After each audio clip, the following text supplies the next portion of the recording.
Vamos a dar comienzo a la conferencia siguiente, que es la del doctor Agustín Aduriz Bravo. Agustín es doctor en Didáctica de las Ciencias Experimentales por la Universidad Autónoma de Barcelona, donde también realizó sus estudios de postdoctorado y varias estadías como profesor invitado.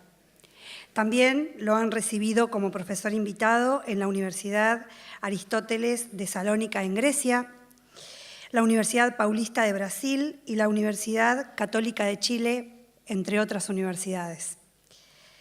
También es profesor de enseñanza media y superior en física de la Facultad de Ciencias Exactas y Naturales de la UBA.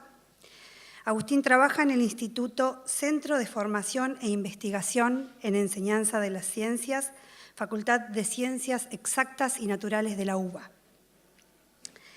Actualmente, Agustín es investigador independiente de CONICET. Tiene alrededor de 200 publicaciones en revistas especializadas y de nivel internacional y reconocidas. Es autor de 14 libros y de 34 capítulos de libros de temas afines a la didáctica de las ciencias naturales. Tiene alrededor de 400 presentaciones en congresos y en reuniones científicas de nivel, de las cuales en 78 ha realizado conferencias plenarias como la que ofrecerá a continuación. Ha ofrecido además cerca de 30 talleres y minicursos en congresos. Es decir, el doctor Agustín es un investigador de primer nivel y además es un amigo de esta casa en virtud de su actuación en el primer CIESIM, segundo ENEM y por su estrecha vinculación con nuestro equipo de investigación. Agustín, agradeciendo tu presencia en este evento, el siguiente espacio es todo tuyo. Muchísimas gracias por la presentación tan cariñosa y halagüeña. Buenas tardes a todas y a todos. Ahora entiendo lo que sentía Esther el primer día porque las luces son fatales. Estrella total de ópera aquí. Comienzo por agradecer a la organización la invitación y la oportunidad de estar con ustedes y también agradezco a los colegas franceses que aguantan el español rioplatense hace tantas horas, es difícil para ellos y más que yo hablo rapidísimo. Bueno, lo que quiero compartir con ustedes es algo de lo que trabajo actualmente en mi grupo GI, del Grupo de Epistemología, Historia y Didáctica de las Ciencias Naturales en el Instituto CEFIEC de la UBA. Siempre cuento la misma anécdota, pero por suerte, como dice Chiquita, el público se renueva. El grupo tiene un nombre cariñoso debido a un error de tipeo de una de sus miembros y se llama Heidi, como el cartoon japonés. Y nos repartimos los personajes y a mí me tocó la señorita Rottenmeier. Pronto verán por qué. Bueno, entonces, desde hace unos años, los últimos 10 años, trabajamos en la cuestión de argumentación, que estoy tratando de hibridar en los últimos años con otro de mis temas de investigación y de preocupación, que son los modelos teóricos y la perspectiva semanticista en epistemología.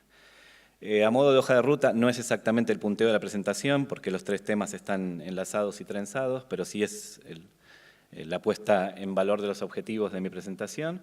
Me quiero, por un lado, desmarcar del abuso de la mirada lingüística sobre el tema de argumentación científica escolar, que domina la literatura en el campo, la importación de utillaje lingüístico, del campo de la lingüística, de teoría de comunicación, para pensar en la argumentación, y sobre todo del secuestro de la comunidad por parte de Stephen Toulmin, del patrón argumentativo de Toulmin, lo que resulta, por cierto, irónico, porque Toulmin viene del campo de la epistemología, es un muy reconocido filósofo de la ciencia, pero su aportación es leída en clave lingüística y eso empobrece un poco el tipo de lectura que podemos hacer.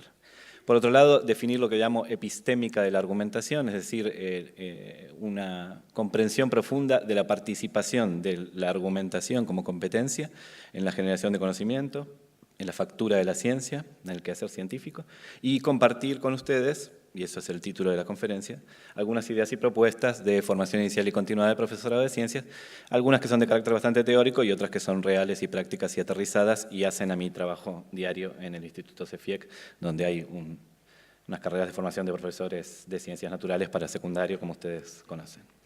Bueno, como contexto, ¿por qué el morbo o la excitación sexual de la didáctica de las ciencias naturales con el tema de argumentación. En mi opinión, esto es un refrito de otros autores con aportaciones mías, se puede hablar de un genuino giro argumentativo en la didáctica de las ciencias naturales, de una reorientación de las preocupaciones a partir de los años 90 hacia lo argumentativo, la argumentación, las prácticas lingüísticas, los juegos de lenguaje, ¿sí? Los actos de habla, que tiene que ver con la importación de marcos de referencia de varias disciplinas en la periferia de la didáctica de las ciencias y de perspectivas que resultaron muy ricas en su momento, desde los años 80 en adelante, para nutrir la investigación didáctica. Ahí hay una enumeración no completa ni exhaustiva, pero sí útil para los fines de mi presentación, de qué tipo de investigaciones se reorientaron la brújula hacia el tema de argumentación. Los estudios de la etnografía de aula, de la etnografía discursiva en el aula, como los de la mexicana Antonia Candela, la famosa línea de hablar y escribir ciencias con la metáfora fundacional de Jane Lemke. Tengo una anécdota también, lo llamamos Chucky, el muñeco diabólico, porque es igualito, igualito, igualito, calcado. Con esta famosa metáfora fundacional de que aprender ciencias es como aprender un segundo idioma, aprender le français como segunda lengua, exige el mismo desafío cognitivo. La línea de competencias científicas escolares y formación de ciudadanía, muy representada por la gallega sensu stricto, en sentido estricto Marilar Jiménez Alexandre. Los estudios cognitivos, el famoso paper de Diana Kuhn, que no es la sobrina de Thomas Kuhn, ¿sí? Sobre cognición y argumentación, sobre el otro de adentro, como decía Esther en su conferencia, sobre el diálogo interno en la cabeza y la posibilidad de argumentar contra uno mismo. Y lo que me interesa, y por eso está subrayado en itálica, la emergencia de nuevos estudios de carácter metateóricos, de carácter epistemológico, que destapan la olla o la caja negra de la mirada positivista sobre el lenguaje ese prístino que sirve para etiquetar y que es cerrado y no ambiguo y perfecto y con moño, hacia una mirada mucho más dinámica y rica del lenguaje científico, y después lo voy a explicar un poquito con alguna pincelada de historia de la ciencia. En ese contexto de estas aportaciones en la periferia de la didáctica y de estas líneas que han sido muy productivas, muy proactivas para avanzar en la investigación de las prácticas discursivas de aula y en particular en la argumentación, aparece el infausto Stephen Toulmin, filósofo de la ciencia, epistemongo, como dice mi hermano, británico, que en realidad en el libro los usos de la argumentación dice cosas bastante interesantes, pero en la importación que hacemos a la didáctica quedan reducidas al famoso TAP, ¿sí? Al patrón argumentativo de Toulmin, que es un análisis estructural bastante sencillo de los argumentos sustantivos en ciencias empíricas, en ciencias naturales y sociales. Muy enfocado en los argumentos en forma final, que se pueden silogistizar, para inventar una palabra, un neologismo, o sea que se pueden poner una forma lógica bastante dura, y que eso, a mi gusto, y lo dicen otros autores importantes como Plantin y Archila, en Colombia, ha oscurecido el poder relacionar el acto argumentativo con la producción de conocimiento o semiosis y con el uso de modelos científicos en las aulas de ciencias. Bueno, otra cuestión de contexto muy conocida, y por eso voy rápido, las tres famosas razones esgrimidas para justificar el hotspot o el trending topic de argumentación en el aula.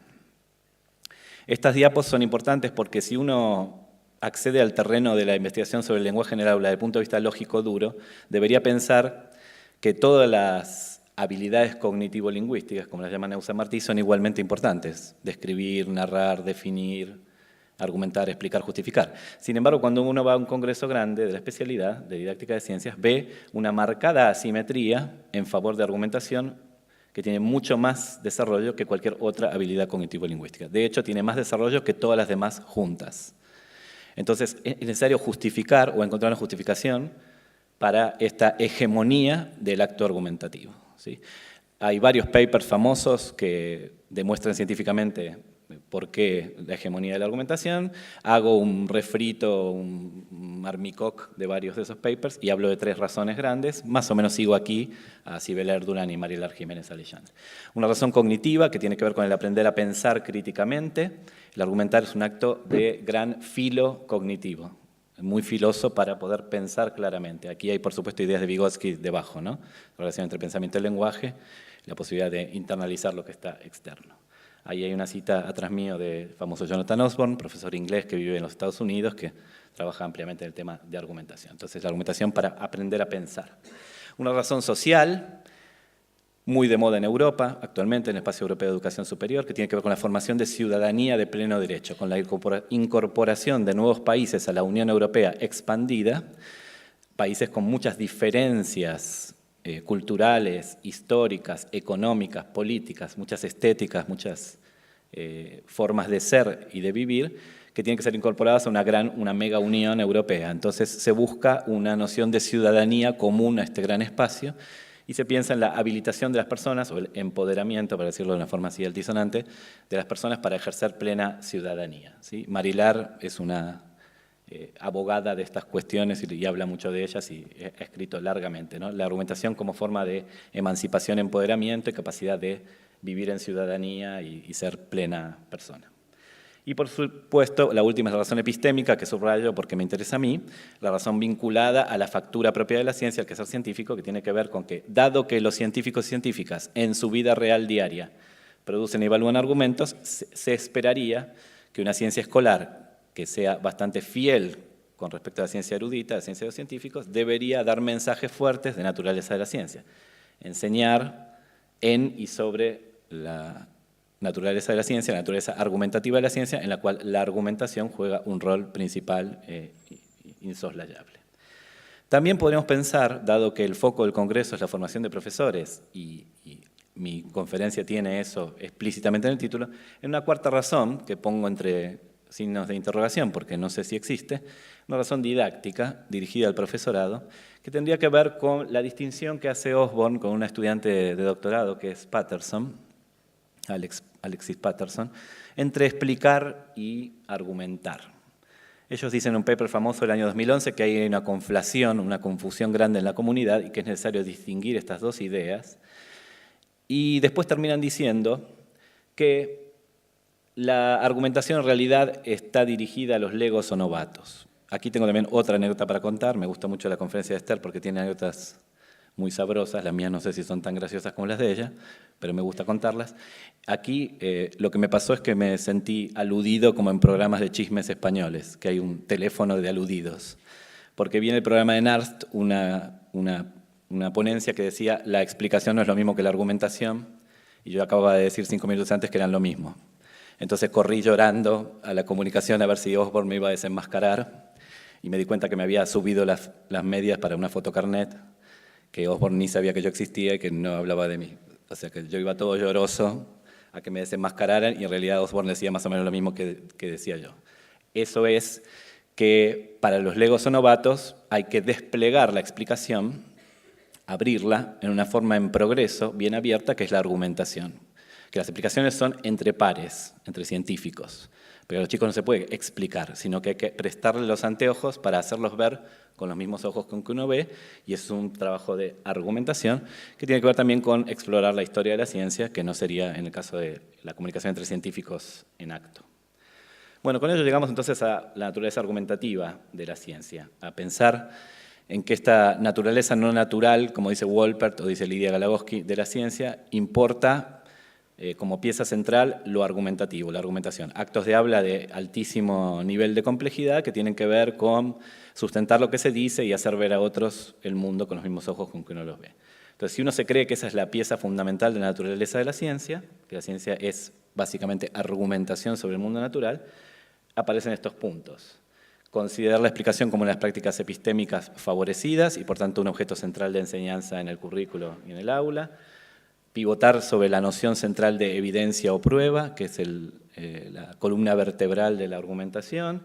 Relevar las intenciones de los actos de habla o juegos del lenguaje, en los que participan los científicos, las comunidades de prácticas científicas, y tratar de hacerlas vivir en el aula de ciencias, que los chicos y chicas participen de algo parecido a esos actos de habla o juegos del lenguaje. Y reconocer el carácter social y situado de todos estos procesos que son extremadamente complejos, socialmente atravesados, culturales e históricamente situados, dirigidos por reglas y valores muy artificiosos. Eso tiene que ver con Lemke y la idea de aprender a hablar y escribir ciencia, ¿no? Bueno, tengo otra anécdota también para esta diapo. Es la única vez en mi vida que con este teléfono de altísima tecnología, importado de Finlandia, la única vez en mi vida que pirateé una diapositiva. En una conferencia de Christian Plantin, un lingüista francés muy famoso, bueno, me apresuré a sacar mi fastuoso teléfono y le pirateé esta diapositiva. es la idea que tiene planteada de cuáles son los marcos teóricos disponibles hoy en día para abordar seriamente la argumentación científica escolar. Si los estuvieron viendo atrás mío mientras yo hablaba pavadas de mis anécdotas, verán que se los debo para la semana que viene, los tengo en la otra sucursal, mando una motito y se los traigo. Muy bien, gracias. Sí, si te he visto no me acuerdo. La mayor parte de ellos no figuran en la literatura de la didáctica de las ciencias. O sea que plantean detecta un vacío importante en la fundamentación teórica en didáctica de ciencias naturales en torno a la argumentación científica escolar. Todo el mundo reconoce la perspectiva de Toulmin, algunos probablemente la de Jaime Perelman, belga, polaco, emigrado, de la nueva retórica, y algunos pocos probablemente conozcan la perspectiva holandesa de la pragmadialéctica de Van Emeren y Grotendorst, pero muy probablemente no conozcan los trabajos de Frances Ducrot o del canadiense Walton o de Gris, que es suizo, o de Hamblin, que es australiano. Entonces, según plantea, estos son los posibles abordajes para la nueva teoría de la argumentación en la segunda mitad del siglo XX, y he subrayado los que tienen que ver con la lógica porque me empiezan a llevar a donde quiero ir, que tiene que ver con la revalorización de la epistemología en la argumentación y con la puesta en valor del uso de modelos científicos en el acto argumentativo. Bueno, entonces, ahora miremos una definición muy amplia, quizás de las que yo conozco la más amplia de todas, la que menos se moja y la que menos se compromete, de argumentación. Aparece en la contratapa de un libro de un profesor que se llama Cain, de apellido, que es del Cercano Oriente, de los países del Cercano Oriente. Él compiló un manual de argumentación muy famoso, y en la contratapa dice esto: argumentar es llegar a conclusiones sobre un tema a través de un proceso de razonamiento lógico que incluye debate y persuasión. ¿Sí? Aparece el ascenso, del cual habla Plantin, de datos a conclusiones, también habla de eso Stephen Toulmin. Aparece la estructura lógica, que garantiza el ascenso, y aparece la necesidad de debate y persuasión. Aparece aquí subrayado algo de lo que quiero rasguñar en esta conferencia, la cuestión de epistemología, de lógica, de sintaxis y de uso de modelos. Convergiendo un poquito más, vayamos a las ideas de Marilar. Una definición de ella muy famosa: argumentar es relacionar explicaciones con pruebas. Ella prohíbe el uso de la palabra evidencia, siempre me grita, así que ya estoy acostumbrado. Ella dice que evidencia en castellano no es una palabra correcta, evidencia es lo evidente. La evidencia de tu estupidez me deja pasmado, sería el ejemplo que da ella, y que se debe usar la palabra prueba. Lamentablemente, por el influjo de la literatura anglosajona y también por la presencia de la idea de evidencia en la literatura forénsica, policíaca, detectivesca, usamos la palabra evidencia, que está bien y me parece simpática. De nuevo subrayo lo de relacionar pruebas con explicaciones, porque me va llevando a donde quiero llegar. Bueno, ahora vayamos a una de mis definiciones de argumentación, que en realidad no es una definición, sino toca de cerca, porque es el destripado de la argumentación en sus elementos constituyentes. Lo que yo estoy tratando de plantear aquí se llama definición en tridente o en tenedor de la argumentación. Yo postulo, yo opino, como el Chapulín Colorado, que las definiciones serias de argumentación tienen siempre tres componentes, a modo de tres pinchos de un tenedor. Aparece lo de apoyar algo en otros elementos, apoyar una conclusión en premisas. Aparece una variedad de opciones a elegir cuando se hace esa transición y ese apoyo. Y aparecen las estrategias retóricas y pragmáticas usadas para convencer a los otros de que mi elección del apoyo es la más sensata de todas. Si uno toma esta idea del tenedor o tridente y del 3 como número mágico, va a encontrar un montón de definiciones tripartitas de argumentación que pivotan sobre estas tres ideas. La existencia de un uso social muy elaborado de las evidencias para explicar y convencer, dirigido a una fundamentación de nuestra comprensión compleja sobre el mundo natural, es decir, a la explicación científica basada en modelos teóricos y en teorías, y la necesidad de convencer a otros, de buscar adeptos, de subir a nuestro bus científico a otros, para hacerles ver que nuestras comprensiones del mundo son las más robustas, las más económicas, las más interesantes, las más sensatas y, por tanto, se entiende, mejores que las de nuestros rivales, archienemigos y competidores. Otra definición tripartita está muy famosa, de Cumberland y de Reiser: uso de evidencias y conceptos para dar sentido a fenómenos del mundo, o sea, de nuevo el empleo de modelos o de elementos teóricos, coordinación de esas comprensiones en sintaxis ricas y persuasión. la necesidad de convencer a otros de que voy por el mismo lado. Hasta ahora estas últimas 3 diapos son lo mismo, son variaciones sobre el mismo tema, así como Atahualpa Yupanqui, sigo cantando la misma samba, no dije nada nuevo, estoy mostrando que siempre aparecen las buenas definiciones de argumentación científica escolar, los 3 elementos bien combinados. Insisto en esto porque el campo lingüístico pone mucho peso en un único elemento que es el de la persuasión. Distingue argumentar de explicar por el peso en la persuasión y desdibuja la presencia de la sintaxis y del modelo, la trabazón entre las partes y la presencia de una mirada teórica fuerte. Bueno, entonces, ¿qué será esto de recuperar estos subrayados que fui poniendo en las diapos anteriores? ¿Qué será esto de comprometerme con un enfoque epistémico? Cito a 2 epistemólogos argentinos muy conocidos, profesores del Circo Básico Común de la UBA, Carlos Astivera y Cristina Ambrosini. Dicen, la mayor parte de las conceptualizaciones epistemológicas del siglo XX sobre la estructura de la ciencia y la naturaleza de explicación incorporan la argumentación como pieza central del engranaje, como piedra de toque o piedra clave del puente de la comprensión de la ciencia. Esta afirmación de estos profes no es inocua, hay que demostrarla científicamente con mucho cuidado. Si bien yo acuerdo totalmente con ella, es difícil de demostrar porque en la literatura epistemológica casi no se habla de argumentación, se usa la palabra explicación. Pero ellos demuestran que cuando la literatura epistemológica dice explicación se refiere a lo que nosotros entendemos por argumentación, a esta definición en tridente o en tenedor. Entonces, esto es medio tramposo y es importante para la fundamentación teórica del campo. Si uno googlea argumentation y philosophy of science, 0 patatero, muy poca cosa. Pero es porque está googleando mal, uno tiene que poner explanation y philosophy of science. Y lo que se entiende ahí por explicación es lo que nosotros decimos de argumentación. Entonces, ¿qué puedo concluir de esta primera parte?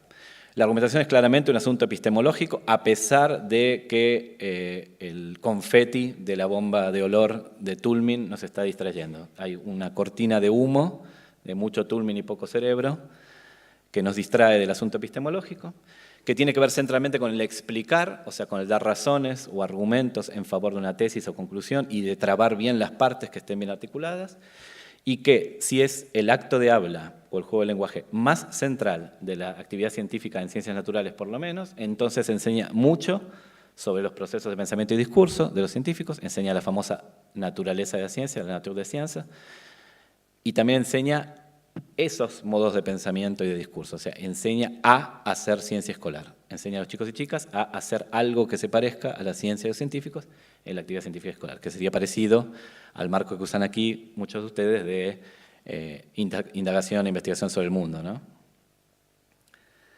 Ahora bien, con este entusiasmo inicial tropezaré con la alfombra y me daré con todos los dientes en el piso, que ahora miraré las definiciones de argumentación más famosas en el ámbito hispanohablante, definiciones sensu stricto, definiciones bien afinadas de argumentación en los autores con más relieve y relevancia en el ámbito hispanoamericano. Empecemos con la Neus Martí, ¿sí? Que no es una gaseosa antigua, sino Neus es Nieves en catalán, la Virgen de las Nieves. Neus no tiene nada de virgen, por cierto. Después deletean eso del vídeo cuando lo suban a YouTube. Habla de argumentación con una práctica social, intelectual y verbal de alta complejidad, y habla de la justificación o refutación de opiniones, la necesidad de tener en cuenta al receptor y la elección de criterios, ¿sí? No dice nada de teoría, de modelo, de razones, de argumentos, de explicación, de trabazón, de lógica, de estructura. Todo eso está opacado o disimulado. Está la práctica social puesta en valor, la necesidad de tener en cuenta al receptor y la elección de distintas opciones y justificación de los criterios.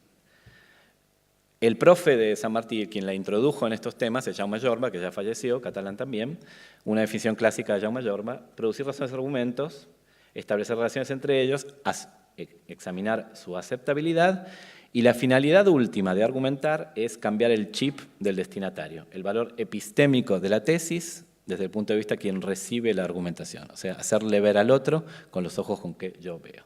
De nuevo, no aparece nada de la trabazón lógica, ni la presencia de modelos, ni la mirada teórica, ni la necesidad de inferencia. Estos no son tan famosos, son menos famosos que los anteriores, pero los pongo porque tienen mucho que ver con matemática. Nuria Planas es una destacada didacta de la matemática catalana y Manuel Goizueta es un estudiante de ella, o ex estudiante, ya se doctoró. Y me parece una definición simpática porque es de las pocas que se estira lo suficiente como para entrar en didáctica de matemática y de ciencias naturales. Argumentación funciona a través de proposiciones, con valor en sí mismas y estatus operacional por la trabazón entre las partes, la relación entre ellas. El valor epistémico está definido ahí y depende, por supuesto, fuertemente de los conocimientos previos del receptor. Aquí apuntan un poquitín más a algo, porque aparece el estatus operacional relacional, pero sigue muy invisibilizada la cuestión de los modelos y teorías. Y esta última, la caridad bien entendida empieza por casa, ya que le di con un caño a todos, me doy con un caño a mí mismo. Andrea Rebelchón, tesista mía, ex-tesista ya egresada, define así en su tesis doctoral argumentación y cae en lo mismo que acabo de criticar. La argumentación como elaboración de conclusiones en base a datos significativos, lo del estatus epistémico, la evaluación doble con el encadenamiento interno y la función persuasiva, pero no dice nada de teorías ni de modelos. Entonces tenemos hasta acá un recorrido en el que puse en valor con subrayados los aspectos epistémicos duros de la argumentación que me interesa rescatar para ustedes, pero después una constatación cruel, que es que los didactontos no hacemos mucho caso de eso. Volvemos a la estructura lingüística de los argumentos, la cuestión de la persuasión, del debate, la controversia, el contexto, la pragmática, la retórica, el giro argumentativo. Para salvarme un poco y sacarme la pelusa, debo decir que mi grupo sí tiene una definición obscena y grotesca de argumentación. Ahí está, ahí atrás. Saquen las bolsitas para mareos de Air France para vomitar adentro. Una larga definición de argumentación bastante compleja, en la que sí efectivamente se hace referencia a los modelos teóricos. Después voy a explicar un poquito cómo generamos esta definición, a través de textos históricos argumentativos famosos. Nosotros la argumentación es la producción de un texto explicativo, en la cual hay una subsunción, o sea, la identificación de un fenómeno debajo de un modelo, ¿sí? Se atribuye el fenómeno al modelo como caso de una regla. El mecanismo de naturaleza analógica, se encuentra una analogía entre caso y regla, entre fenómeno y modelo. El modelo es una versión abstracta, teórica, epitómica, y el hecho es una contraparte concreta, pero altamente reconstruida. El establecimiento de la semejanza requiere del uso de sintaxis muy complejas, por ejemplo, inferencias deductivas, inductivas y abductivas. Esto es más o menos lo que decimos nosotros y después voy a explicar un poquito de dónde lo sacamos. Bueno, entonces, ahora tenemos, retomando el hilo, un rescate de los elementos epistémicos que me gustaría colocar aquí y compartir con ustedes para hacer una epistémica de la argumentación, una vuelta a poner en valor la importancia de argumentar para construir ciencia, para la semiosis científica, una invisibilización de sus elementos en el grueso de la literatura didáctica, en los grandes popes, en los grandes personajes, en los grandes papers, donde eso no aparece muy puesto en valor. Y entonces yo digo, en un capítulo del Handbook de Matthews, ¿será que hay intersecciones no vacías entre el campo de epistemología e historia de la ciencia y el de argumentación? Estirando mucho el caso y siendo muy piadoso y con un ojo de buen cubero, uno puede encontrar 5, o yo encontré 5 intersecciones no vacías que están ahí, que son 5 apartados del capítulo ese. La argumentación como una práctica epistémica realista, esa es la mirada de Kelly, por ejemplo, o Richard Dushel en Estados Unidos. Dicen, bueno, si la ciencia escolar tiene que imitar de alguna forma la ciencia de los científicos y parecerse a ella, tenemos que hacer participar a los chicos y chicas en prácticas epistemológicas genuinas, y esas prácticas son parcialmente argumentativas, o sea que hay que argumentar en las clases de ciencias. Argumentación como rasgo central de la naturaleza de la ciencia, eso sería Wolpert, sería Lidia Galagowski, ese estilo de autores, donde se examina qué es la ciencia y con qué se come, qué es esa cosa llamada ciencia, como dice Alan Chalmers, y se trata de ver la participación de la argumentación ahí dentro para caracterizar la ciencia desde un punto de vista epistemológicamente robusto. La argumentación en la indagación científica, en Inquiry Learning, que está muy de moda hoy. Una ciencia escolar apoyada en argumentación, que sería el uso del lenguaje, prácticas de lenguaje complejas, apareadas con lo experimental. Ese sería el marco del modelo cognitivo de ciencia escolar de Mercedes Izquierdo en la Autónoma de Barcelona. Y lo que llamo de una manera muy amplia, argumentación basada en modelos. O sea, una noción muy amplia de modelo en la que quepa un poco de todo, medio intersecada, con intersección no vacía, con el acto argumentativo. O sea, ¿qué participación hay de los modelos, entendido muy ampliamente, en prácticas argumentativas en la ciencia escolar? Y, por supuesto, con lecciones tomadas de la ciencia erudita. En la diapo anterior hablé, ahí arriba, de tomar la idea de argumentación basada en modelos de manera muy, muy amplia, lo más amplia posible para que todos los autores que hayan dicho algo relevante quepan ahí. Pero ahora me voy a enfocar y converger en una manera de entender esto, que se la debo a Anton Lawson, que es un profesor estadounidense, que lleva 5.431 años investigando el tema y nadie le hace mucho caso. Es un académico de mucha calidad y escribe cosas bien potentes, pero no tiene demasiado éxito en la comunidad. Anton Lawson debe ser el creador del Facebook Odiamos a Toulmin y su tap del orto, que ya debe tener varios me gustas, por cierto, a esta altura. Se quiere desmarcar también esta hegemonía tulminiana.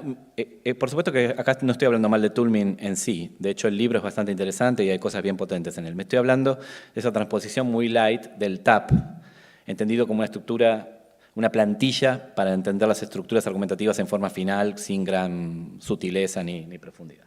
Él se desmarca también de este sobreuso de la plantilla tulminiana y dice, prefiero considerar el rol central de la argumentación o principal de la argumentación como el que dice ahí, no el del convencimiento o persuasión, aunque eso es parte de la historia, sino más bien el de descubrir o descular cuál de varias posibles explicaciones para una observación intrigante, puzzling dice él en inglés, debería ser aceptada y cuál debería ser rechazada. Esto me parece bastante más sugerente porque aquí sí aparece tenuemente lo teórico, la idea de modelo que debe introducir con forceps, ¿sí? Y apelo.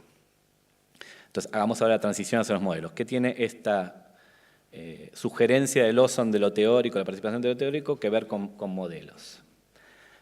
Evidentemente, en esta forma de entender la argumentación basada en modelos, los aspectos teóricos y explicativos están puestos centralmente. Los argumentos proponen una manera de ver al otro, al destinatario, al receptor. Se estructuran en torno a miradas teóricas, que es casi una tautología, porque teoría en griego quiere decir mirada, así que mirada teórica es una redundancia, pero es lo que quiero poner en valor, ¿no? Que la teoría es una forma de posicionarse frente al mundo y de mirarlo, y que yo quiero prestarle a otro esa forma de mirar, como si yo me sacara las lentillas y se las pusiera en los ojos al otro para que vea igual. Si estoy en lo cierto de que esto puede ser interesante y potente, me puedo decantar por una versión de modelos, que es la concepción semántica de las teorías científicas del último cuarto del siglo XX, bien potente, epistemología reciente y actual, muy de cresta de la ola, muy último grito de la moda en París, capitaneada por el famoso triunvirato, que son Ronald Guire, Frederick Zapp y Bas van Fraassen. ¿Sí? Ron Guire es estadounidense, Frederick Zapp también, y Bas van Fraassen es holandés pero nacionalizado canadiense. Los tres viven, están jubilados recientemente, son nacidos a fines de los años 30, a principios de los 40, epistemólogos muy destacados de esta línea semanticista y que han escrito largo y tendidamente sobre la noción de modelo teórico. ¿Sí? Me parecen aportaciones muy relevantes para pensar esto. Bueno, recuperemos la idea de modelo de estos chabones. Este es un chiste que recuperó una estudiante mía de didáctica de la física, de epistemología de la física, para su examen final, en el cual se llevó un 10, muy bien 10, felicitado, sobresaliente, con carita sonriente. Me explicó que tiene que ver este chiste con la noción semántica de modelo. No sé si se ve muy bien, pero es un náufrago varado en una isla desierta que escribe en su diario: día 44, todavía estoy varado, con nada para ver más que una amplia superficie de agua hasta donde alcanza la vista. Es el famoso important pelotude, o pelotude important, que lo diré en francés, porque la ironía está en que el hombre no mete la cabeza bajo el agua y ve un riquísimo y sugerente fondo marino. Evidentemente, esto no es un chiste para el náufrago, que está aburridísimo y al borde del suicidio con galletitas express, pero sí para nosotros, porque vemos un fondo marino sumamente sugerente y rico que él se está perdiendo por no meter la cabeza. Entonces, esta es la mirada actual de los modelos. Los modelos no son fotografías fijas, son la respuesta del mundo a lo que nosotros le hacemos. Entonces, lo que él le haga al mundo, le va a contestar. Ven aquí una analogía con una actividad de formación docente refamosa, patentada, que es la actividad de caja negra. Dícese una caja de zapatos forrada de azul o de verde, con cosas de costurero de mamá en su interior, y no tenía que averiguar qué cosas había sin abrir la caja y violentar la tapa, ¿sí? Se pedía a los estudiantes, dibuje, mijo, lo que hay dentro de la caja, ¿sí? Y no se la lleve al patio, ni la abra, ni la corte con una trincheta. Al final los chicos dibujan más o menos algo que se parece a lo que hay dentro de la caja, después de sacudir, pesar, mojar, iluminar, pasar un imán, patearse de puntín, etc. Bueno, aquí puede pasar lo mismo. Yo puedo decirle al científico prospectivo, el náufrago de Tom Hanks, voy a volver en 3 meses y usted me tiene que dibujar el fondo marino.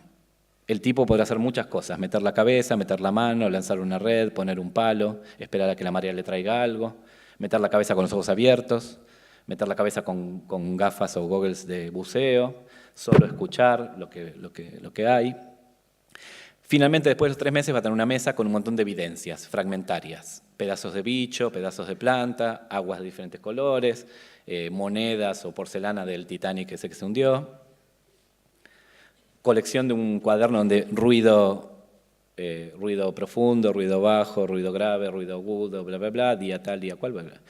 Con toda esa colección de cosas, él me puede dibujar su fondo marino. Todos de acuerdo, aunque no se va a parecer en nada, ni la zamputa, diríamos técnicamente, a este fondo marino.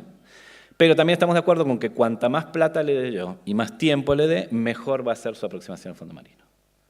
¿Sí? Bueno, esa es la noción de modelo semántica, ¿no? Un mapa de mundo que se halla a través de intervenir en ese mundo, ¿sí? Que representa de manera estructural, funcional y semántica algunos aspectos de ese mundo, que tienen que ver con mis finalidades y valores y con mis tipos de intervención. Entonces, esta es la noción de modelo que yo quiero ahora, en la segunda y última parte, alinear con mi tesis de argumentación basada en modelos. Entonces voy a definir operativamente la argumentación basada en modelos, siguiendo dos profesores alemanes que se llaman Böttcher y Meissert, en un paper recontra famosísimo de Science and Education, que fue un antes y un después en esta cuestión de argumentación basada en modelos. Y acá quiero hacer una aclaración importante que es peliaguda, ¿sí? Pinchuda como pelo carpincho, ¿sí? O dura como rulo de estatua, que es la siguiente. Cuando ellos dicen Model-Based Argumentation, uno ingenuamente y vía Google traduciría argumentación basada en modelos, que es el título que yo di a la conferencia y del cual vengo hablando hace rato. Pero estaría errando. En realidad, con model-based, unido por guión, ellos se están refiriendo a modelo teórica, a la perspectiva de Guire, Van Fraassen y Sapp. O sea, una perspectiva epistemológica, no a cualquier cosa basada en cualquier modelo, sino al uso específico de la epistemología modelo teórica o modélica o basada en modelos para entender la argumentación. Entonces, ahora estoy haciendo como un cono invertido. De lo más amplio llego al vértice en donde convergimos a usar específicamente epistemología semántica del último cuarto del siglo XX para entender la argumentación.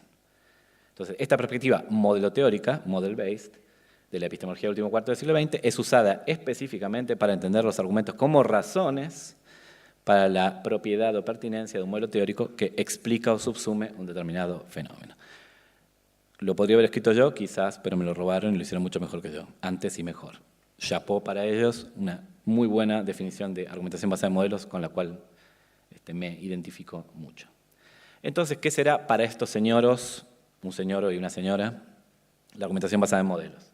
Los argumentos científicos entendidos como el juego de razones para la pertinencia del uso de un determinado modelo teórico para realizar la subsunción analógica, el chupamiento analógico, y la argumentación como proceso, ¿se acuerdan de esto de argumentación como argumento y argumentar?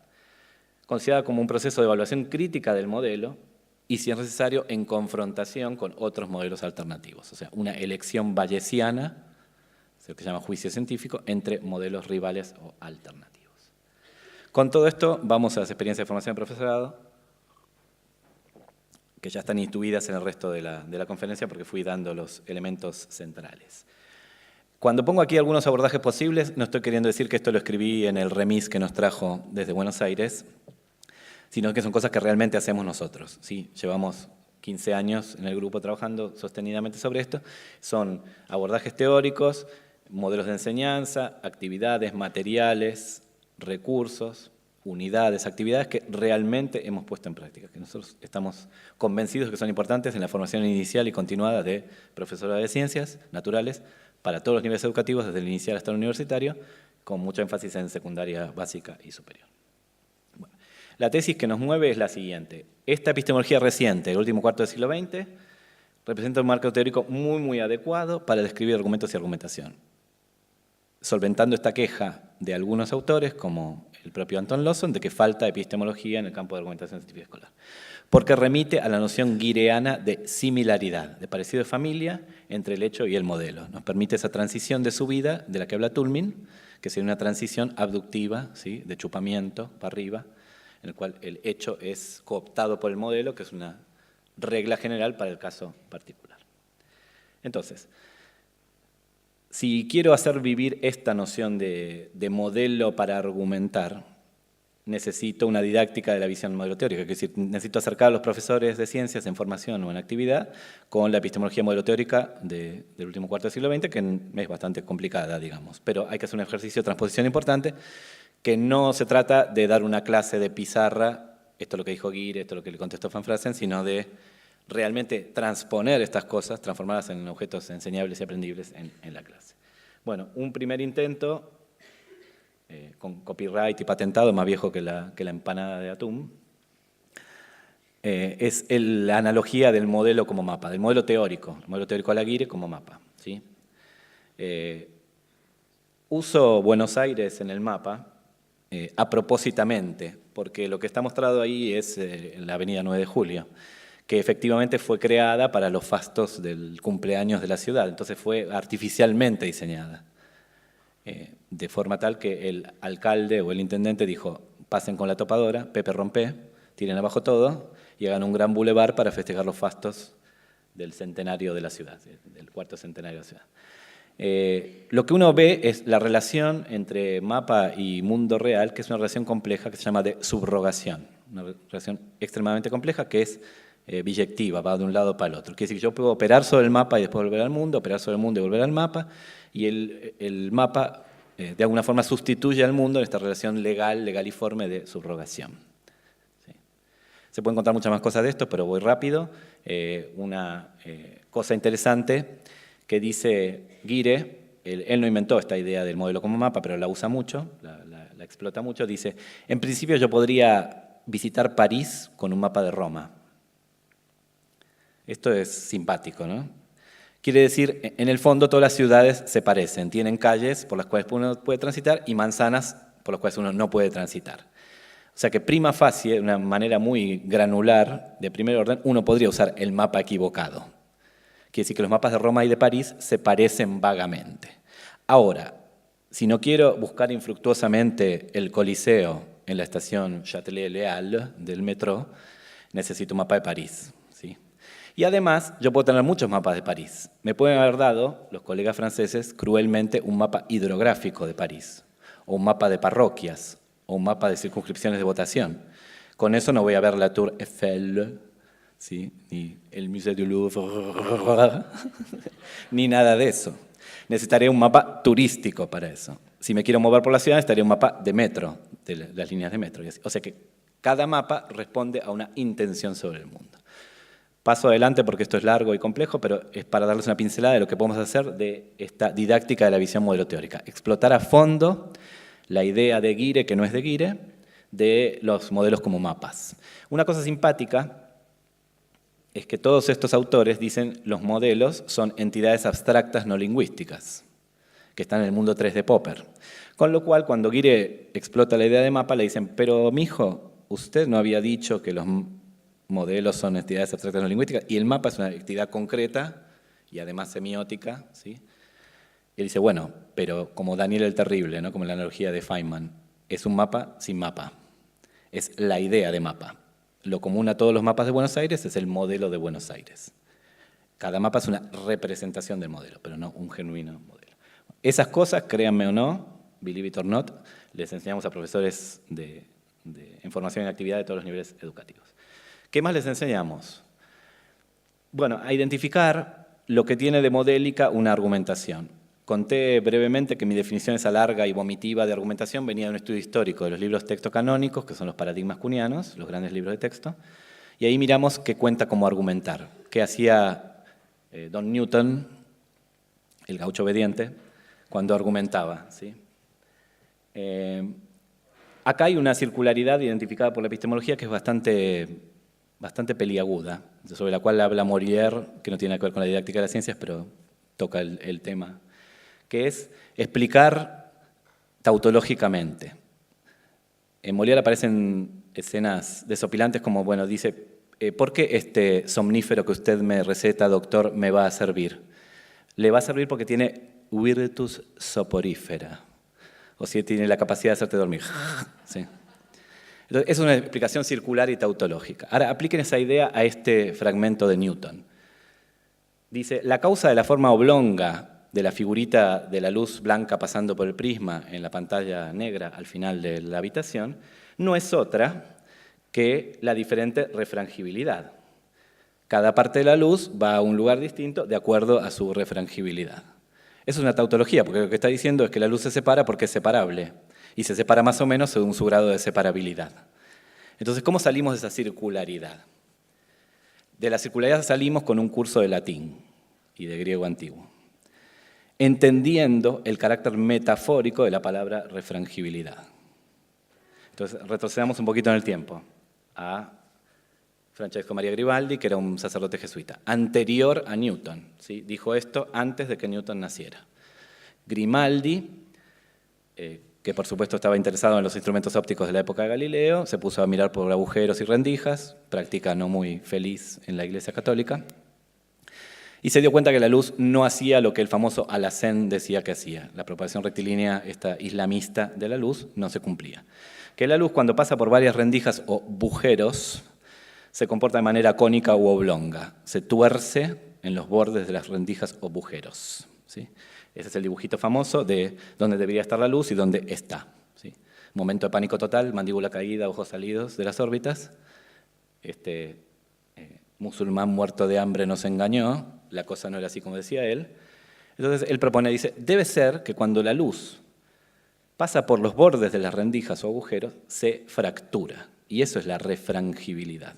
Pensar en la luz como un objeto material, como las manitos del dios Atón egipcias, los egipcios y los grecios ya representaban la luz así, como pinceles, haces duros de luz, que se pueden fracturar cuando llegan a los bordes de los agujeros. Entonces él piensa en esos términos. Por eso aparece la palabra frangere, como fracturar en español, ¿sí? Que es torcer o romper, algo que es duro, lo rompo al pasar por el agujero. Y entonces difringere es disfrangere, rompiendo distorsionadamente, abriendo así, para afuera. Entonces, uno puede volver atrás y acá sale de la circularidad newtoniana, porque no está diciendo una tautología, la luz se separa porque es separable. Está diciendo algo modélico muy potente, la luz se separa porque es fracturable, porque es frágil, está hecha de materia, dura, y cuando pasa un borde, el borde la corta y se rompe, como si yo fracturara, ¿sí?, una varilla en la rodilla. Entonces, aquí salimos de la circularidad y tenemos el modelo teórico. Bueno, ¿qué más les enseñamos a los profes? Y ya con esto converjo. ¿Qué pasa con algo parecido en clase de ciencias? La modelización en clase. Aquí me hago eco de Rosaria Justi y Gilbert, que dicen, bueno, no va más esto de Model-Based Science Education. Bórrenlo, se murió.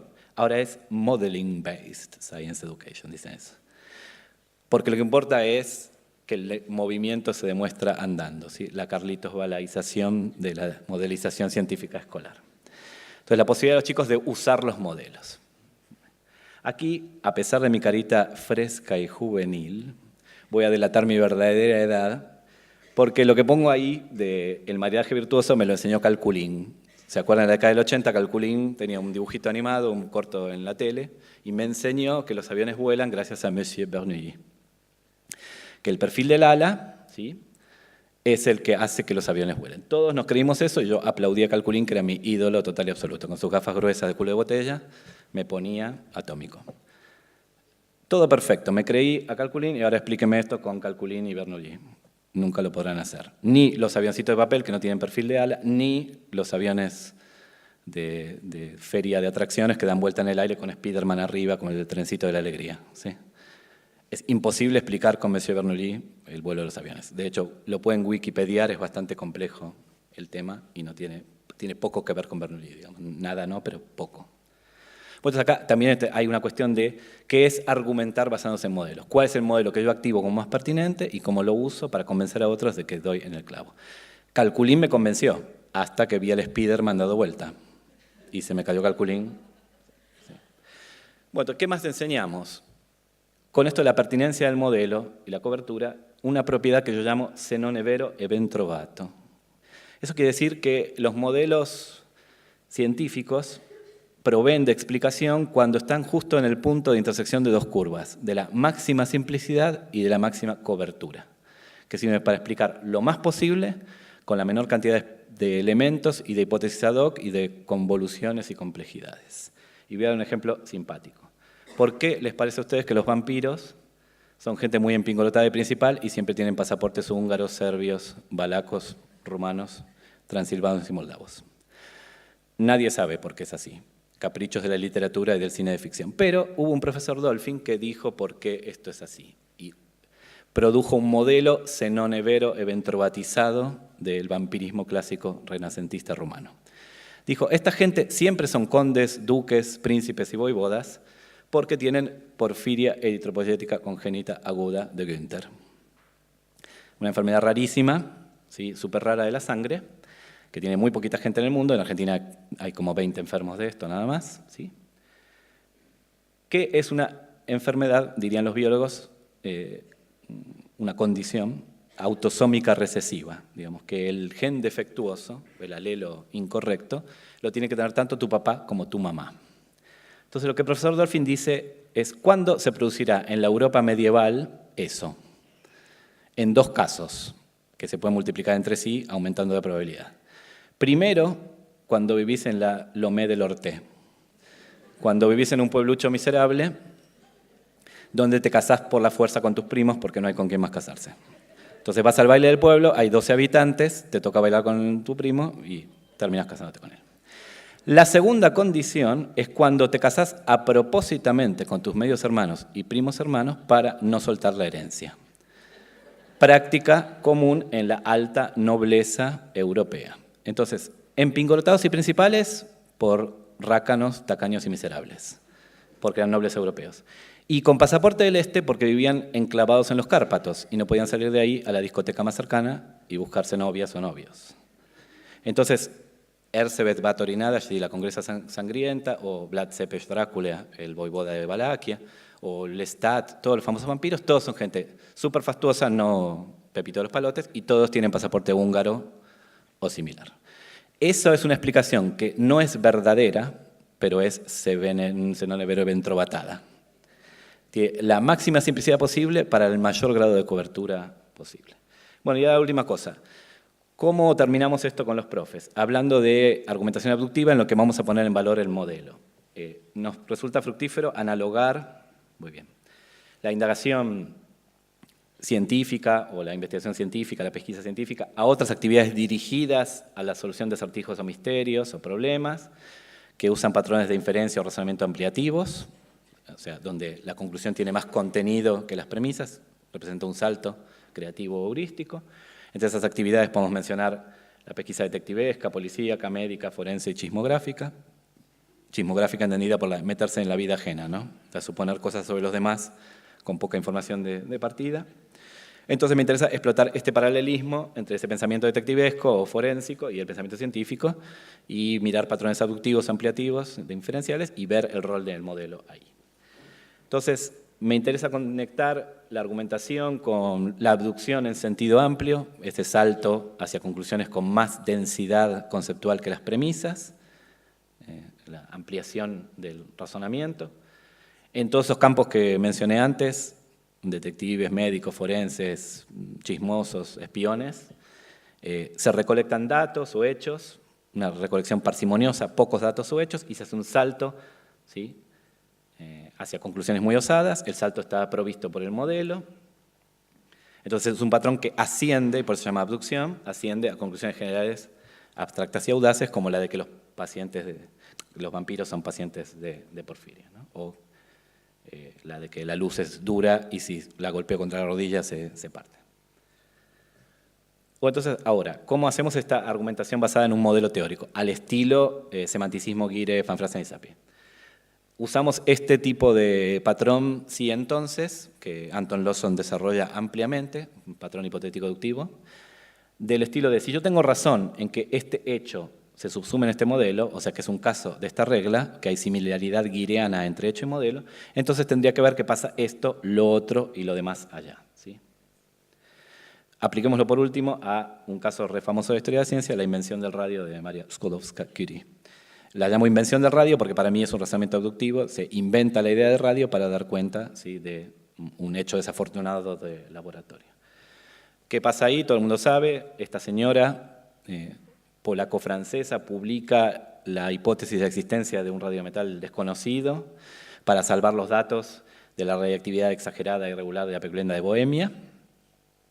Lo hace antes de conocer el peso atómico, la huella digital espectral y la ubicación de la tabla periódica. De hecho, se equivoca en el peso atómico inicialmente, lo encuentra errado. Y esto se podría reconstruir como un argumento basado en modelo teórico. Y ahora, con esto termino, lo hacemos, intentemos hacerlo. Se observa un hecho sorprendente que tira abajo todo el trabajo del matrimonio Curie. Si pasa esto, se les cae todo el tinglado abajo. El hecho sorprendente es que la pegblenda, que es una piedra rara traída de la República Checa, no obedece la ley de Curie. Tengo doble de pegblenda, no tengo doble de actividad. Tengo triple de pegblenda, no tengo triple de actividad. O sea, viola la ley de Curie.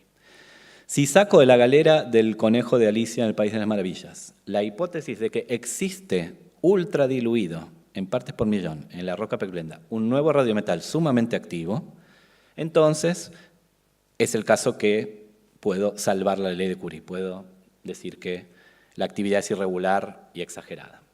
Por tanto, hay buenas razones para pensar en la idea de un nuevo radiometal sumamente activo, ultradiluido en forma de trazas, partes por millón, en la pegblenda. Para los que son persianos, como la persiana de subir, esto es Charles Sanders Peirce, ¿sí? Es abducción, la tercera forma de abducción a la Peirce, en los últimos escritos de Peirce. La fructíferez de explorar la última idea, porque si es el caso de esa idea, entonces el modelo cuaja y queda salvado. Entonces, ahora, última cosa. Esta hipótesis de que existe radio ultradiluido en la pegblenda, ¿es el modelo? Bueno, como diría la gente, yo opino de que no. Para mí, este no es el modelo. Esta es una hipótesis de trabajo en un silogismo del estilo sí, entonces. Si tengo razón en el modelo, entonces voy a ver que debe haber ultradiluido de querusado, ultraquerusado, en la pegblenda radium, ¿sí? Entonces, ¿cuál sería el modelo para mí? Para mí no, para Madame Curie, de hecho. Que la radiactividad es un fenómeno de transformación a nivel de la estructura íntima de la materia, ¿sí?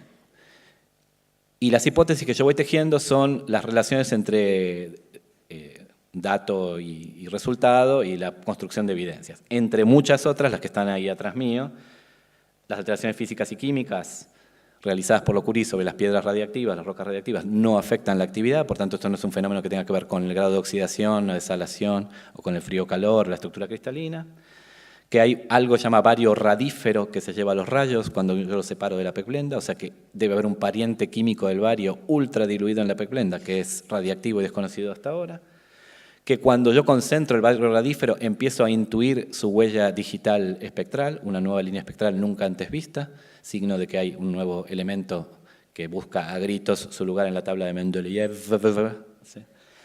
Y por último, el golpe de gracia, que raramente es explicado en las escuelas, enseñado en las escuelas, es que Madame Curie es muy pilla, como decimos aquí, y dice, ajá, si yo acepto el resultado de que la pegblenda es irregularmente activa, tengo que meterme en el armario de las rocas viejas mi investigación y le tengo que dar la razón al laboratorio de París que decía que la radiactividad era un fenómeno de hiperfosforescencia. Para no hacerlo, yo voy a decir lo siguiente. Voy a demostrar que la pegblenda y la calcolita sí siguen la ley de Curie. ¿Y qué hago? Fabrico pegblenda y calcolita. Cuezo, hiervo pegblenda y calcolita en casa. Replica la receta de Wikipedia de pegblenda y de calcolita y demuestra que esas obedecen a la ley de Curie. Por tanto, ya lo que dice es, lo que usted me vendió, mija, no es pegblenda.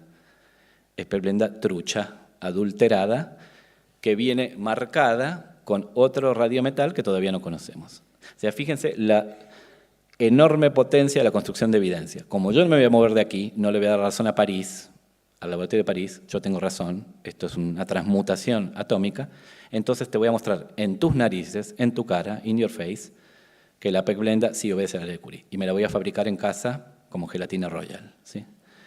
Yo me la armo, yo me la como, yo me la guiso. Bueno, estas son las cosas que discutimos con los profes en torno a argumentación basada en modelos. Quisiera agradecer al magnífico grupo de colegas que he tenido estos días, que lo hemos pasado bomba, son muy queribles, son una gran compañía. Je vous remercie beaucoup, colegas étrangers. Muchísimas gracias a todos y a todas por la atención. Espero no haber sido muy plomo a estas horas de la noche. Muchísimas gracias. Gracias.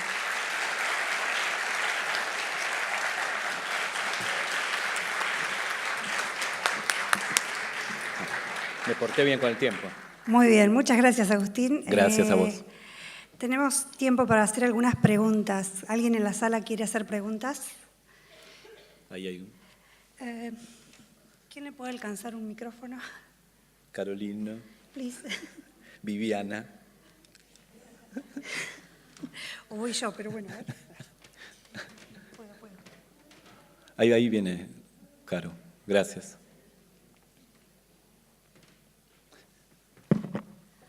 ¿Preguntas? Hola. Hola, Te buenas. quería preguntar qué opinión tenés sobre la argumentación en la escuela secundaria. ¿Qué es lo que percibís que hay respecto a la argumentación y cómo considerás que debería ser? Bueno, lo primero es remitirte a una de mis primeras diapos sobre el morbo con lo argumentativo. Tiene que ver con un nuevo mandato social curricular que pretende personas calificadas para la vida real y supone que parte de la vida real es la de poder gestionar argumentos, ser convencido y convencer, destapar los chanchullos, las mentiras, decodificar la información de los medios, etc. Con esa premisa general se pavimenta el camino al infierno de buenas intenciones. O sea que la intención general de la secundaria es buena. Es un tipo de estudiante muy diferente al de hace 50 años. El de hace 50 años tenía que saber las cosas, saber lo que sabemos. Y el de hoy tiene que ser avispado y pillo. Tiene que no dejarse engañar y poder participar, decidir, argumentar, sostener su propio punto de vista, respetar el ajeno, llegar a consenso y diálogo. Imagínate una sociedad desarrollada donde hay controversia, debate, asuntos científicos. O sea que la intención es buena. Lo que pasa se puede explicar teóricamente. Hay una desvirtuación de esa buena intención en algo muy light, que yo podría llamar irónicamente la maradonización de la argumentación, que es el sentido común total, que es, divido el aula en dos partes, esta mitad está en favor de la energía nuclear. ¿Sí? La energía nuclear, todos pro, bandera, je l'aime, y esta mitad en contra, horrible, fatal. ¿Sí? Entonces, chicos, argumenten.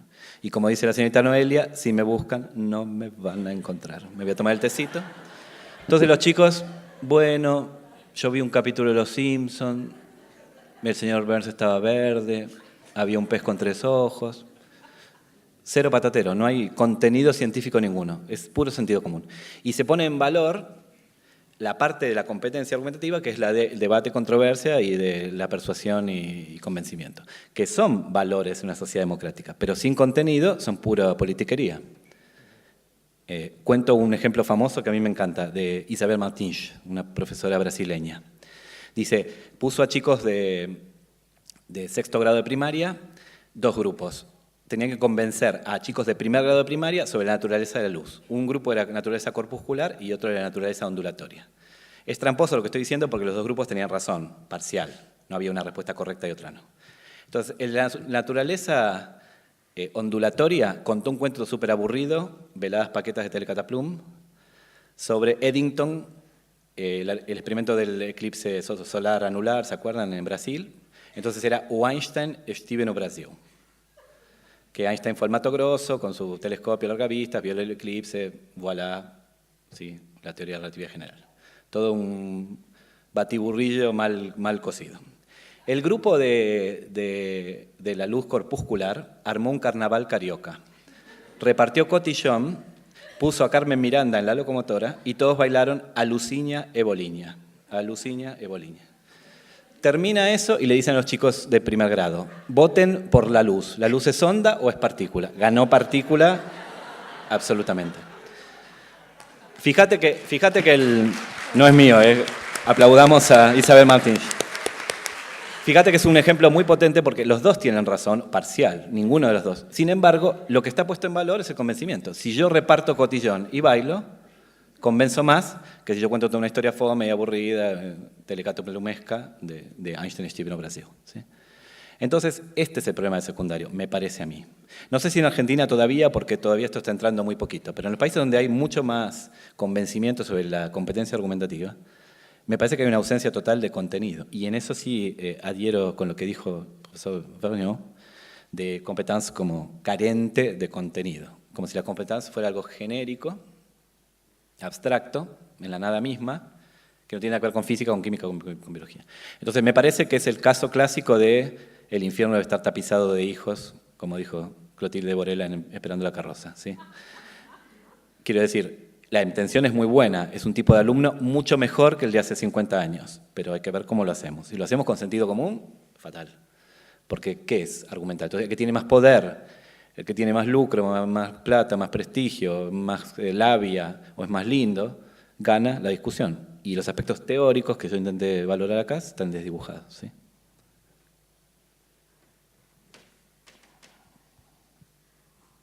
¿Preguntas? Aquí, María Victoria quería.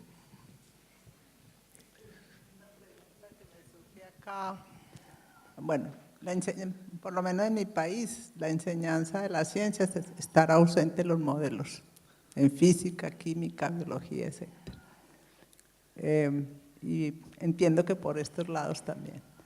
¿Qué futuro le ves a eso de la argumentación en la didáctica escolar? Bueno. Porque, por ejemplo, el modelo de Marie Curie, sí, pero en ese momento había otros modelos, hoy hay otros modelos y seguirá habiendo nuevos modelos, unos más fuertes, unos más débiles, Sí. pero eso no está en la escuela. Me parece que la respuesta está acá, El futuro. en esto que está atrás mío.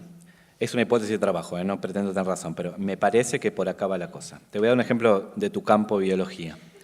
Cuando se trata el infausto episodio de la fotografía 51, que es un top trend, hashtag, hotspot de didáctica de biología ahora, te dice, ¿cuál es la hipótesis de Watson y Crick? ¿Sí? Bueno, que las cadenas de azúcar están afuera, que las bases nitrogenadas están adentro, que son complementarias, que Aníbal va con Troilo y Carlos con Gardel y bla, bla, bla, bla. Y ahí me parece que está la confusión del profe de que la hipótesis es el modelo. Por eso yo ahí atrás puse modelo lleno de signos de pregunta. Para mí no es así. Para mí el modelo es el modelo de replicación semiconservativa. El modelo es decir, ¿cómo puedo hacer una molécula de telenovela venezolana que crea gemelas malvadas de sí misma? Y supeditadamente a eso es que tengo el modelo de la doble hélice de Watson y Crick. Ajusto el modelito concreto al modelo abstracto. El modelo abstracto es entender una molécula viva, o de lo vivo, del ámbito de lo vivo, que crea gemelas malvadas de sí misma. ¿Cómo puede copiarse a sí misma? Entonces, para mí está ahí el problema. Y la ausencia de modelos es una metonimia, porque yo me creo que los bracitos del modelo, que son las hipótesis, las evidencias, funcionan de modelo, y no es así. Si no pongo el valor del modelo, el modelo es... ¿Por qué el morbo por la carrera por el ADN? Yo podía correr por cualquier otra molécula, y de hecho Rosalind Franklin estaba corriendo por muchas moléculas. El ADN la tenía sin cuidado, era una molécula más. En cambio Watson y Crick no, querían el premio Nobel y que la abuelita los quisiera. ¿Pero por qué el morbo con el ADN en particular? ¿Era más complejo que otras moléculas de la época? No, es igual de complejo que otras. Es por el secreto de la vida, como bien dijeron en el pub cuando se fueron a chupetear, a encopetar, ¿sí? El secreto de la vida es, frente a las hipótesis cuánticas de que la información tiene un grado de complejidad muy alto, es una hipótesis estereoquímica súper sencilla. Solo hay letras, Aníbal Troilo, Carlos Gardel, ¿sí? Y necesito una molécula antientrópica, un poco rara, que cree duplicados fotoestáticos de sí misma. Para mí, ahí está el quid de la cuestión, en no ver cuál es el modelo director, y los modelos no son entidades lingüísticas, no son enunciados. Crick dijo, Watson le contestó, Rosalind Franklin gritó, ¿sí? Sino son estas ideas mentales abstractas. La idea mental abstracta es la forma en que yo pegue y conecte cartón y alambre, tiene que darme hijas de sí misma, muchas. Si no me da eso, no sirve. Entonces tengo que probar cosas que se autorrepliquen. Y en realidad se heteroreplican, porque no se replican, sino que crean copias especulares, digamos, y después se completan con la maquinaria. Pero no es que el ADN hace una copia de sí mismo, todo lo contrario, hace una anticopia de sí mismo. Entonces para mí eso es un modelo, al igual que el de la transmutación nuclear. Y esa ausencia de modelos lleva a argumentaciones que solo pasan por lo lingüístico y vuelven a petición de principio a Toulmin. Hago la estructura, ¿dónde está la hipótesis? Mi hijo, ¿dónde puso la hipótesis? ¿Cuál es? Diga, ponga. Y ahí quedamos como en un plano muy superficial de enseñanza declarativa. Es lo que han dicho los colegas franceses, ¿no? Falta la parte praxiológica de intervención en el mundo. Solo sé que Watson dijo que tal cosa, no que eso me sirve a mí para... Me parece que el ejemplo más interesante de todos los que di es este. Si se comprende este, se comprende todo. Es la intersección entre la máxima simplicidad de economía y la máxima cobertura. Esto no explica todo. No explica por qué duermen en tierra de su propia patria, ni explica por qué les tenés que meter una estaca por algún agujero. Pero sí explica los reflejos, explica el ajo y las rosas, explica los dientes puntiagudos, explica la cara paliducha, explica un montón de cosas. Entonces, esa es la esencia para mí de la argumentación basada en modelos, dar la más soberbia explicación posible, que es un concepto pragmático porque es a la luz de lo que sabemos al día de hoy. Pasado mañana puede venir un ovni con nuevas informaciones y cambiarnos todo. No sé si te sirvió la respuesta.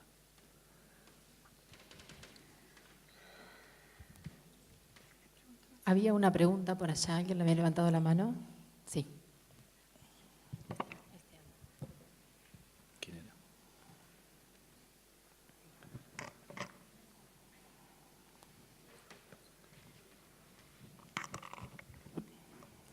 Buenas noches. Hola, buenas. Después que te escucho hablar me pongo preocupado con unas prácticas que desenvolvemos en el colegio.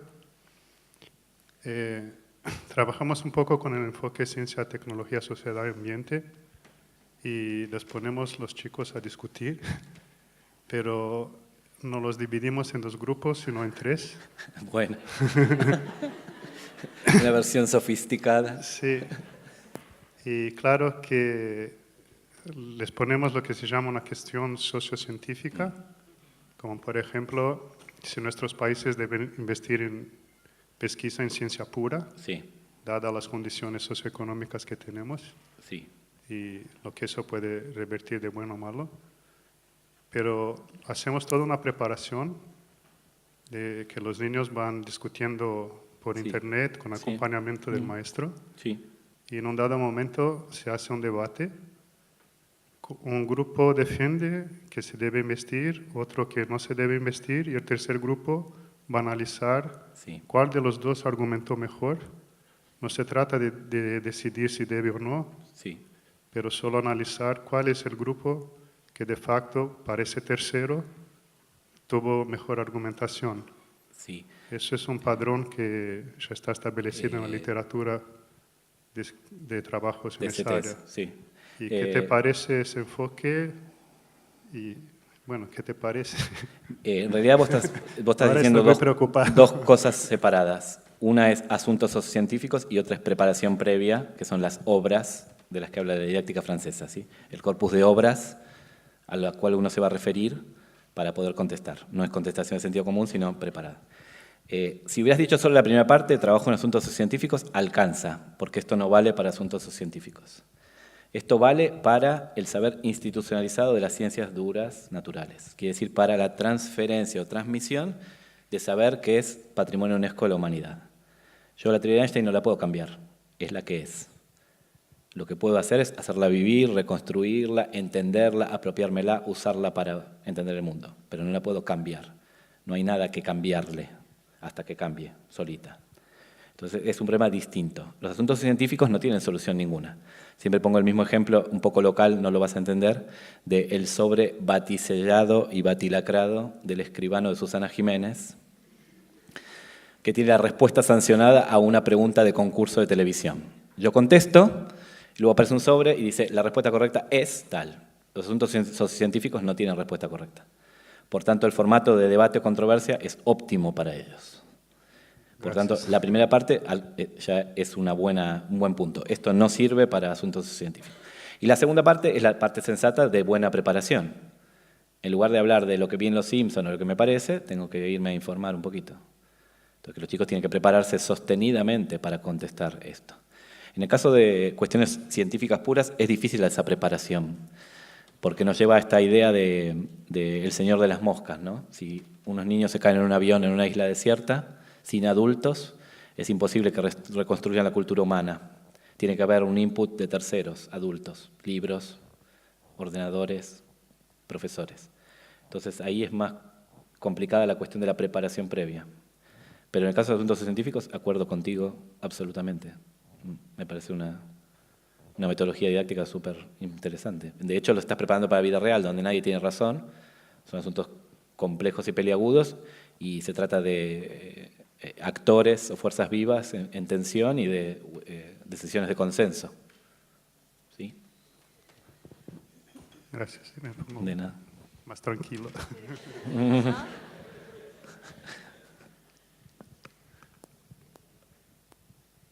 ¿Algo más?